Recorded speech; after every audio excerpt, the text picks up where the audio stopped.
அடுத்ததாக விருது பெறுகிறார் அனுகிரகா ஆதிபகவன் அவர்கள். இளம் இலக்கிய சொற்பொழிவாளரான இவர் 2012ஆம் ஆண்டு தொடங்கி இதுவரை நூற்றுக்கணக்கான மேடைகளில் உரையாற்றியிருக்கிறார்.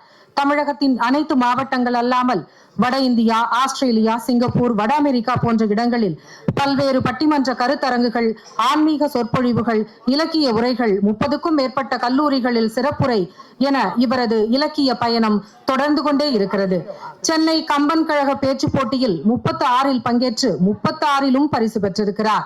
இன்றைய புகழ்பெற்ற தமிழ் இலக்கிய பேராளுமைகளின் தலைமைகளில் தொடர்ந்து மேடைகளில் பேசி வருகிறார்.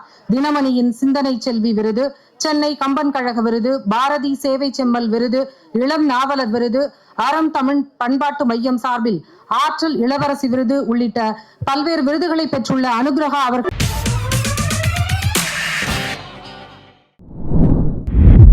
ஒரு மழலையின் சிரிப்பை போல, வானத்திலே தவழுகின்ற முழு நிலவை போல, அதிகாலையில் பூத்திருக்கும் இதழின் மேல் அமர்ந்திருக்கிற பனித்துளிகளை போல வெவ்வேறு விதமான உணர்வுகளை நம் இதயத்தில் விதைத்து செல்வது கவிதைகள். ஒரு சமூகத்துல மாற்றம் ஏற்படுத்தணும்னா நிச்சயம் பேச்சுக்கலையால தான் முடியும்னு நான் முழுசா நம்புறேன். சில சுவைகளை சில வயசு வரைக்கும் தாங்க நம்மளால அனுபவிக்க முடியும். ஆனா எல்லாராலையும் எப்பொழுதும் அனுபவிக்க கூடிய சுவை ஒன்றை உண்டுன்னு சொன்னா அதுதான் வாசிப்பு சுவை, அதுதான் தமிழ் சுவை. காக்கை காகா கூகை, கூகை காகா காகை, கொக்கொக்கு காக்கைக்கு கொக்கொக்க, கை கைக்கு காக்கைக்கு கைக காகா. கடன் என்ப நல்லவை எல்லாம் கடன் அறிந்து சான்றாண்மை மேற்கொள்பவர்க்கு.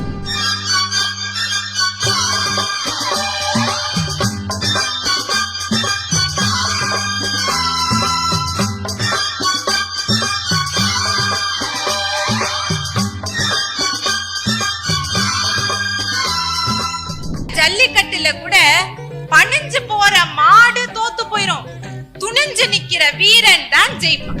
ஐயோ மாமியார்னு இருந்தது அந்த காலம், ஐயா மாமியார்னு கொண்டாடுறதுதான் எங்க காலம்.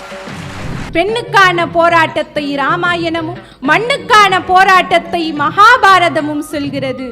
நாட்டு நடப்பைத்தான் கதைகள் சொல்கின்றன, காவியங்கள் சொல்வதுதான் நாட்டிலே நடக்கின்றன.